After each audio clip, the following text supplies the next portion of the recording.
자, 이제 또 추가로 한 기능 더 해볼 건데요. 어떤 걸 할 거냐면 간만에 데이터베이스를 좀 건드려 보도록 할 거예요.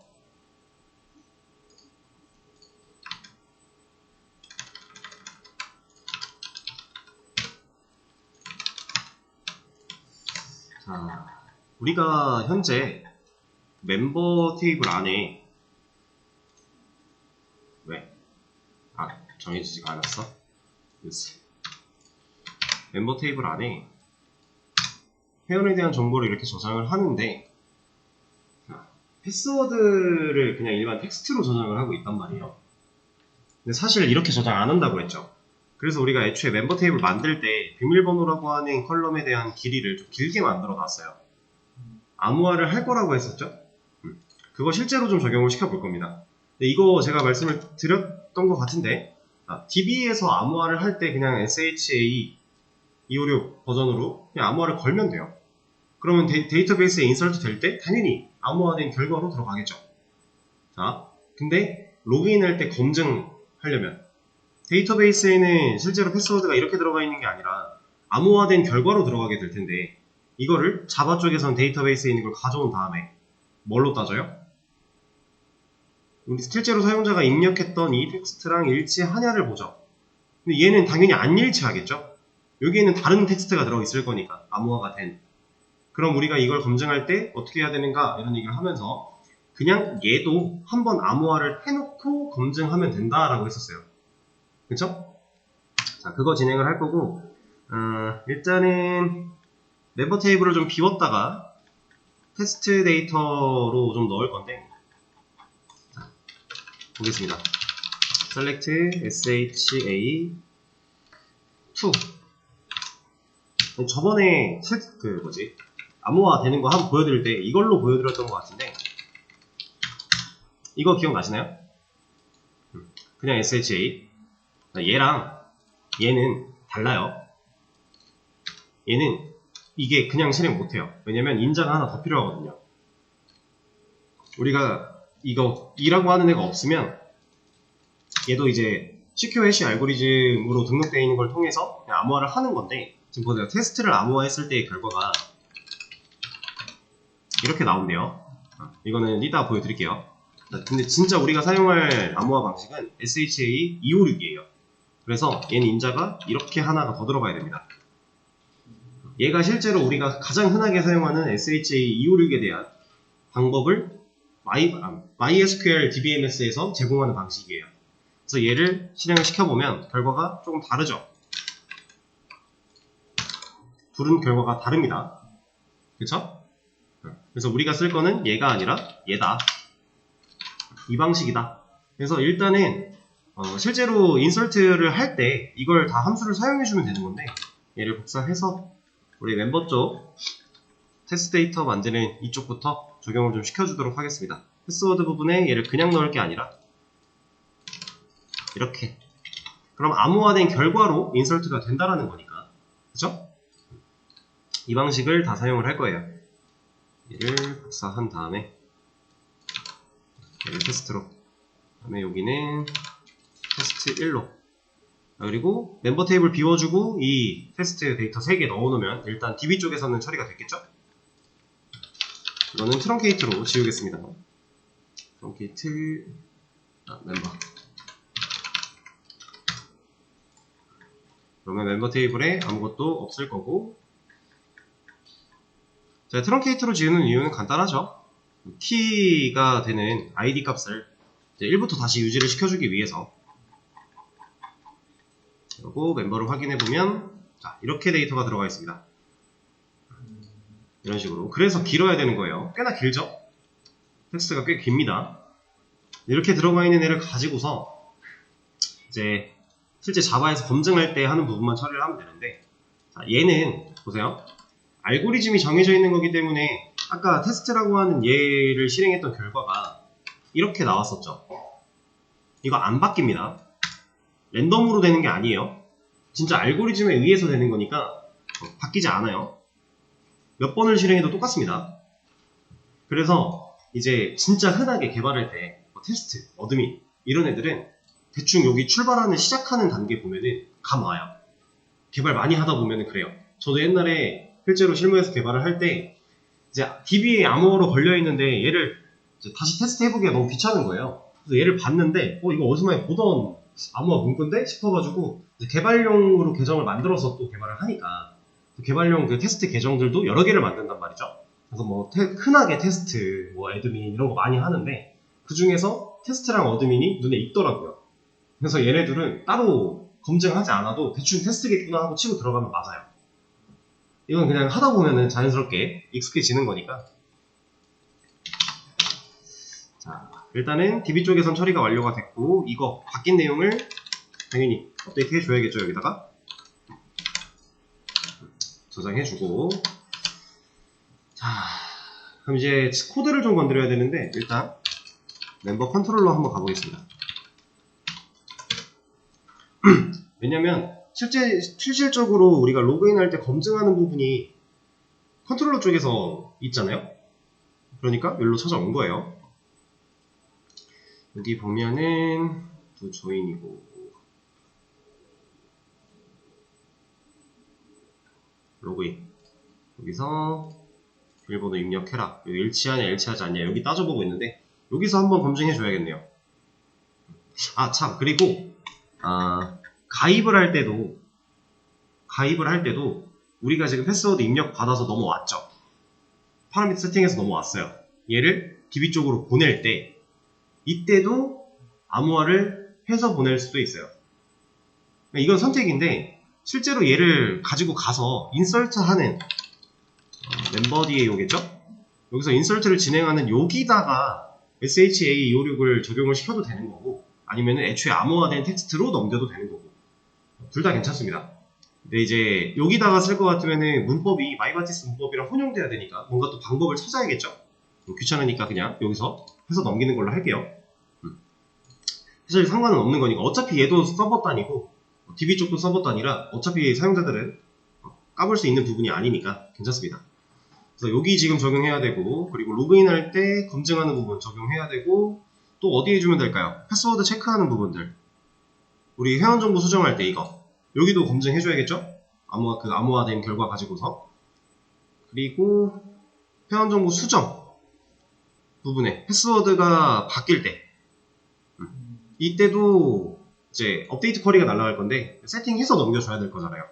그렇죠? 이렇게 지금 해야 될 부분들을 좀 체크를 했는데 자, 얘를 이제 암호화를 해야 돼요. 이 로그인 패스워드라는 변수가 갖고 있는 값은 스트링, 문자열이에요. 근데 이 문자열을 우리가 SH256이라는 알고리즘을 적용시켜서 암호화를 해줘야 돼요. 여기서 만약에 MD5 같은 걸로 암호화를 해버리면 DB랑 검증 못 하잖아요. 서로 다른 알고리즘으로 암호화를 한 거니까 다른 결과가 나옵니다, 실제로.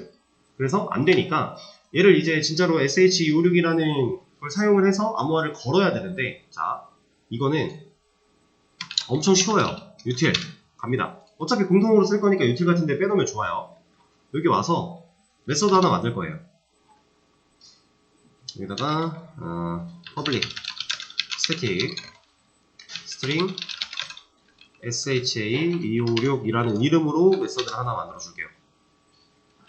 return null 해서 일단 에러만 안 나게 만들어 줄 건데 자, 이건 메서드 이름이니까 여러분들 찍기 나름입니다. 편하게 지으셔도 돼요. 자, 여기에 인자를 매개변수를 하나 받을 거예요. 뭐 이름은 아무거나 해도 상관없는데 그냥 이걸로 할게요.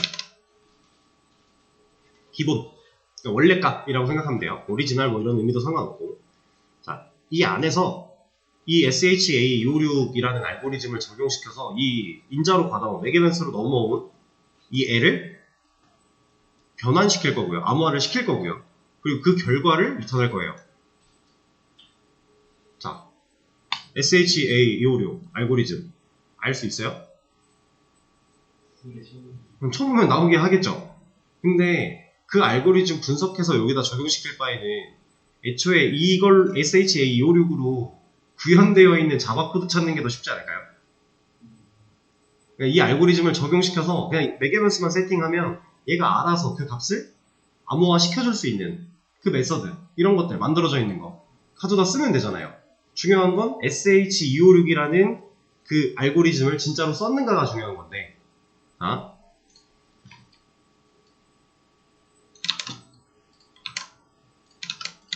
자, 제가 지금 뭐 했어요? 붙여넣기 했죠? 자, 저는 가져온 겁니다. 이거 뭐 하는 건데 몰라도 됩니다. 그냥 인터넷에 쳐서 가져온 거예요. 얘가 SHA256으로 암호화해주는 알고리즘이에요. 이 안에서 무슨 일을 하는지 몰라도 됩니다. 그냥 우리가 해야 되는 건 붙여넣기 하고, 지금 메시지 디제스트라고 하는 이 타입이 사용이 돼야 된대요. 근데 얘는 이제 일단 자바가 제공을 하는지 아니면 만들어야 되는지 이거 우리가 모르죠, 지금 현재. 일단 임포트 해보는 거예요. 컨트롤 시프트 알파벳으로. 그럼 얘가 떴네요? 그럼 자바가 제공한다는 얘기 아닐까요? 그리고 보세요. 시큐리티 누구 같아요? 얘는 톰캣의 오픈 SSL 뭔지 모르잖아요. 그럼 얘지 않을까요? 자, 얘로 할 겁니다. 위에 있는 걸로. 근데 이거를 저는 지금 유출을 하는 방식으로 얘를 찾아낸 건데, 사실 지금 제가 붙여넣기 한 이만큼 있죠?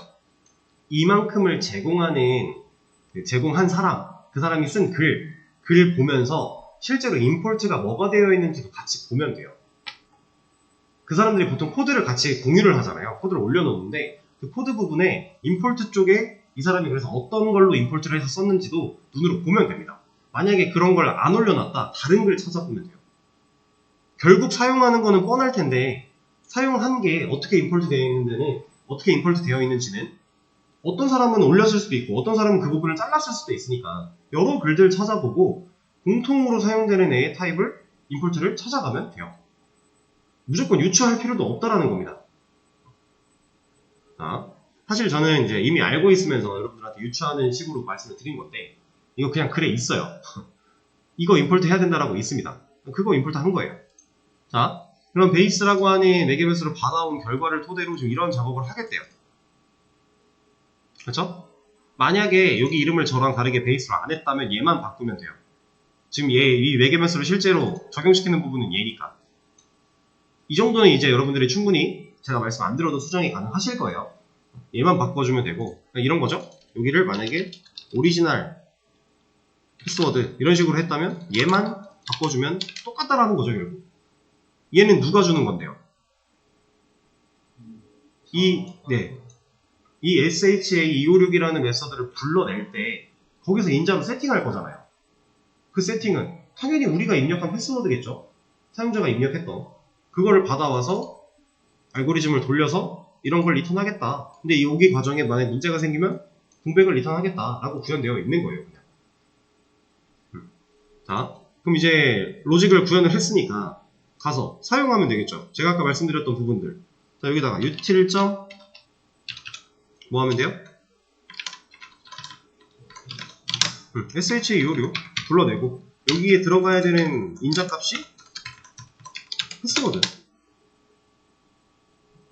이러면 된다 라는 거죠. 자, 그리고 또 위로 올라가서 우리가 써야 되는 곳이 여기. 일치하냐 일치하지 않냐 따져봐야 되는데 얘는 DB에서 가져오겠죠. 이거 왜 DB에서 가져와요? RQ에 저장되어 있는 로그인 멤버 그 DB에서 가져와서 세팅한 거 아니에요? 그러면 get 로그인 패스워드 했을 때 얘는 암호화된 결과를 가져오겠네요. 그럼 비교하는 얘는 암호화가 돼야 되겠죠. 그래서 어디를 암호화를 해야 되는지를 잘 판단하시라는 거예요. 얘는 이미 암호화가 돼 있는 애니까 얘를 한 번 더 암호화를 해버리면 전혀 다른 값이 될 거잖아요. 그쵸? 얘를 이거 복사해 올게요. 어차피 우리 변수 이름 다 공통으로 썼기 때문에 이렇게 여기서는 굳이 암호화를 해서 검증할 필요 있나요? 없죠?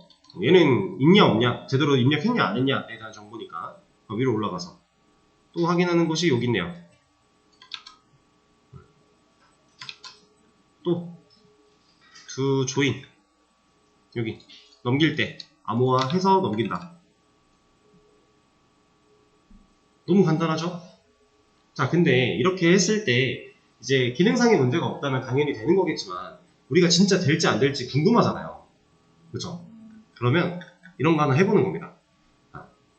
지금 이런 거 join.jspen한테 일 넘기는데 여기다가 찍어보는 거예요. 이제 여기 이런 거에 찍을 때 뭐 특정한 값을 정해서 찍어도 되고 아니면 파라미터 받아오는 곳에서 찍어봐도 되고 다양한 방식이 있는데 저는 그냥 여기다가 이거 해볼게요. 어쨌든 우리가 문자열을 넘겨주면 되는 거니까 테스트 찍어봅니다. 그러면 이거 요청 보냈을 때 이거 띄우면서 콘솔에는 이거 하나 찍히겠죠. 그 결과랑 여기서 나온 이 SHA 256으로 테스트 찍은 결과랑 같으면 되겠네요? 그쵸. 그 같은 값은 제가 이미 여기다가 세팅을 해놨으니까 자바 쪽만 확인하면 되겠네요. 우리 거 페이지 어디였어? 여기 있다. 자, 제가 조인을 눌렀을 때 콘솔에 찍혔어요. 이 결과를 아까 메모장에 있던 애랑 비교해보면 어때요? 똑같죠? 둘 다 SHA 256이라는 알고리즘을 사용해서 암호화를 했기 때문에 같은 결과가 나올 수밖에 없어요. 그러니까 우리가 이런 걸 가져와서 적용을 시켰는데 얘가 정말 SH256이 맞는지 그래도 눈으로 한번 확인을 해봐야 될 거 아니에요. 이 사람이 정말 실수한 게 없는지. 물론 잘 되는 거니까 글을 올렸고 공유를 했겠지만 그렇지 않을 수도 있는 거니까 간단하게 이런 식으로 테스트 해볼 수 있어요. 얘는요 알고리즘에 따라서 결정되는 문자이기 때문에 알고리즘이 조금이라도 잘못됐다면 동일한 문자가 절대 안 나와요. 그러니까 동일한 문자가 나왔다라는 건 같은 알고리즘이 맞다라는 얘기입니다. 이해되시죠? 그래서 너무 간단합니다. 우리가 암호화를 실제로 이런 식으로 많이 써요. 왜냐면 저번에도 말씀드렸지만 SH256 같은 경우는 복호화를 할 수 있는 해시 알고리즘이 아니기 때문에 암호화된 애를 다시 원래로 돌릴 수가 없어요. 그러면 우리는 근데 사실 돌릴 필요조차도 없는 거예요. 굳이 돌려야만 한다라고 하면 약간 이런 식으로 억지를 부릴 수는 있거든요. 어떤 느낌이냐면 비밀번호 찾기 기능을 만들 건데 비밀번호를 찾았을 때 기존에 원래 사용하던 비밀번호를 그대로 알려준대요. 진짜 찾는 거죠. 그런 상황이면은 복호화가 필요할 수 있어요. 그러면 복호화를 할 수 있는 알고리즘을 써야 돼요. 근데 웹사이트 잘 생각해보세요. 전에 사용하던 비밀번호를 알려주던가요? 랜덤된 문자로 비밀번호를 랜덤으로 만들어서 보내주고 이걸로 로그인하게 한 다음에 비밀번호를 다시 수정하게 하죠. 보통 그런 식으로 가지 않나요? 근데 이제 이런 경우는 있어요. 내가 직전에 사용했던 비밀번호는 다시 사용할 수 없게 막아주는 경우. 그런 경우는 있겠죠. 그런 경우는 별도로 데이터를 저장하면 됩니다. 그냥. 어딘가에서 저장하고 있기만 하면 돼요. 암호화되지 않은 원래의 텍스트를. 그것도 확인하러 갈 때 암호화 시켜서 검증해보면 확인하러 갈 때? 그러니까 저장과 임시로 저장을 하고 있잖아요. 깨졌나요? 뭐 그래도 되고요. 그래도 되고. 뭐 화면에 보여주는 경우가 있다고 한다면 또 따로 저장을 하면 되는데 사실 그렇게 따로 저장을 할 거면 진짜 암호화가 큰 의미가 없긴 해서 데이터베이스에서 그냥 텍스트로 드러난다라 그러면 문제가 있는 거니까. 그래서 억지를 부리면 이런 경우도 있다 정도인 거지. 사실상 웹사이트는 그런 식으로 잘 안 해요. 지금 말씀하신 것처럼 직전 비밀번호 사용하지 못하게 하는 경우도 그냥 내가 지금 입력한 비밀번호도 암호화해서 그 결과 따져보고 너 이거 직전에 썼던 거랑 똑같네? 그럼 쓰지 마. 할 수도 있는 거고. 맞죠? 자, 생각보다 정말 별거 아니지 않나요? 단순히 복호화를 못하니까 암호화를 해서 검증을 해야 돼. 우리가 자바에서 지금 코드를 짜야 돼. 이 알고리즘 어떻게 짤 거야? 이런 거는 못 짜죠. 우리가 이거 알고리즘 공부한 것도 아니고 우리가 SHA256 알고리즘을 어떻게 합니까? 이거 분석 언제 해요? 그럼 만들어져 있는 거 갖다 쓰면 된다는 거예요. 이런 거 갖다 쓴다고 그 누구도 뭐라 하지 않아요. 웹개발은 있는 거를 잘 갖다 쓰는 것도 능력이에요. 그러니까 이런 거 막 이거 너무 복사 붙여넣기 하는 거 아니야? 전혀. 개인 프로젝트 하실 때 그런 분들이 있어요. 이거 게시글에 있는 거 그대로 가져와서 복사 붙여넣기 했는데 된 거예요. 근데 내 상황에서 딱히 바꿀 게 없는 거예요. 그러면 이제 막 불안해하세요. 너무 있는 거 갖다 써서 제가 한 게 아닌데 이거 제가 했다고 해도 되는 건가요? 막 이렇게 불안해하시는 분들이 계시는데 그거는 전혀 불안할 상황이 아닙니다. 그냥 내가 잘 찾은 거고요. 잘 찾은 걸 잘 적용시킨 거예요. 실제로 웹 개발은 그렇게 해야 돼요. 자, 약간 여담일 수 있지만 디자이너들끼리는 서로의 그 작품, 서로의 결과물을 가지고서 야 이거 너 너무 잘했다, 나 이거 좀 써도 돼라 그럼 디자이너는 화내요. 왜냐면 나만의 창작물이니까. 그러니까 소유권을 주장할 수는 없겠지만 이게 내가 만든 건데 네가 이걸 왜 써? 약간 이런 식으로 디자이너들끼리 싸우거든요. 근데 개발자들은요, 야 이거 너 코드 괜찮던데 이거 갖다 써도 돼? 라고. 그거 내가 짠 거 아닌데? 보통 이래요. 진짜로. 그리고 만약 내가 짰다고 해도 내 코드를 네가 가져가서 이렇게 쓴다? 난 뿌듯하죠. 그만큼 내 코드가 괜찮다는 얘기니까. 이게 좀 차이가 있는 겁니다. 이해되세요? 어떤 느낌인지? 개발 코드는 물론 창작물일 수 있겠지만 창작물이어도 이거를 갖다 쓴다 너무너무 좋은 일이에요. 그러니까 이제 능력 있는 사람들이 모여서 API를 만들어 놓고 이걸 가져다 쓸 수 있게끔 제공을 하는 거예요. 이해되시죠? 누군가 내 코드를 가져다 쓰면 기쁜 건 개발자입니다. 그만큼 괜찮다는 얘기니까. 그래서 실제로 개발할 때 그런 상황들 생기더라도 전혀 걱정하지 마시고요. 마음껏 찾아내는 것도 능력이고요. 찾아낸 걸 내 거에 적용시키는 것도 능력이에요. 그거를 잘하는 게 실제 스킬, 중요한 스킬 레벨 중에 하나고요. 걱정하지 마시고 진행하시면 되겠습니다. 일단 내용은 여기까지 할게요.